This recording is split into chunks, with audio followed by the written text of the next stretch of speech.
చెప్పు ముచ్చట చెప్పు. నీ పేరేం పేరు చెప్పు. బక్కయ్య. బక్కయ్య. ఆలం బక్కయ్య. ఇప్పుడు నాకు టోరు కార్డు పోయినట్టే, బియ్యం వస్తలేవు. ఇక పింఛన్ పైసలు కూడా దగ్గరికి వచ్చినాయి.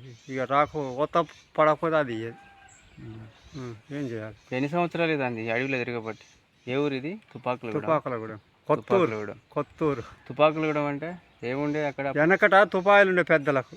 సిపాయిలా? తుపాయిలు. సార్ గవర్నమెంట్ వాళ్ళు ఇచ్చిండ్రు మీకు, అందుకే తుపాకులగూడెం పేరు. ఏం పేరు? నీ పేరేంది? బక్కయ్య. బక్కయ్యనా? ఏం చేసేది అడవిలో?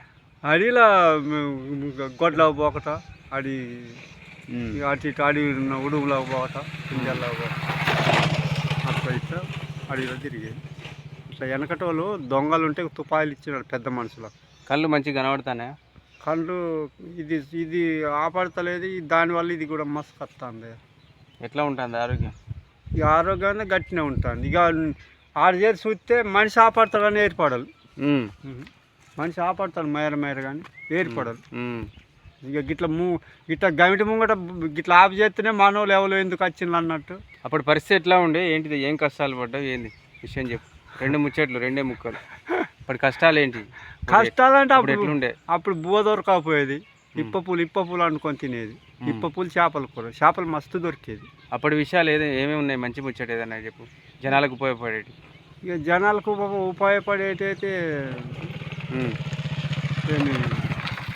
టోటల్ వేసిందని చెప్పాలన్నా, ఏమన్నా చెప్పాలి. తిండి కాడ మాత్రం మహా బాధ.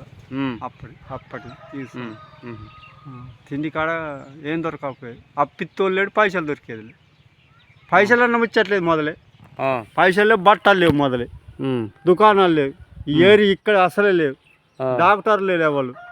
గక్కడి నుంచి ఎవడు వచ్చేది గుమ్మలు కొంటాడు, కావడేసుకొని చీరలు దోతులు అంటే వచ్చేది. అది సరే, అది అంత ఉండే కానీ అప్పటి బాధలు అదే మరి. అప్పటి బాధలే మరి.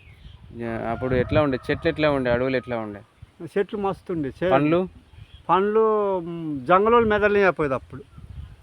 అవి ఇప్పుడు చెట్లని మొత్తం నరికిండ్రు, ఏం లేవు. పండ్ల చెట్లు ఈ కాలుష్యం ఎక్కువ ఏర్పడుతుంది. తునికి చెట్లు కానీ మామిడి చెట్లు. ఎన్ని రకాల పండ్లు ఉండేది అప్పుడు? ఇక అన్నీ ఉండేది. తునికి చెట్లు, మామిడి చెట్లు, ఈ ఇప్ప పూలు, ఇప్ప చెట్లు, ఇట్లాంటివి తిని దాని మీదనే బతికేది. ఏ మందు లేకుండా బతికేది. మందు అసలే లేదు. అది ఆరోగ్యంగా ఉండే, జ్వరం లేదు అసలే. అదే అట్లాంటివి తినే వల్ల ఇప్పుడు అడవిలోకి పోదామంటే అడవిలో పండ్లు దొరుకుతలేవు. సరే, ఆ చెట్లు లేవు. ఎక్కడ ఏది దొరికే అవకాశం లేకుండా పోయింది. అదే ఆరోగ్యం ఉండమంటే ఏముంటది? మనిషికి 5-6 బత్తాల తునికి పండ్లు ఎరకొచ్చేది. అవి తింటే మంచి ఆరోగ్యం. ఎరకొచ్చి తడకల మీద పోసి, పందిరి మీద పోసి, అరసకాలం గుమ్మిలో పోసుకొని తినేది. ఇక ఇప్ప పూలు ఏంచుకొని తినేది. ఇప్ప పూలు అంటే మందు లేని పంట.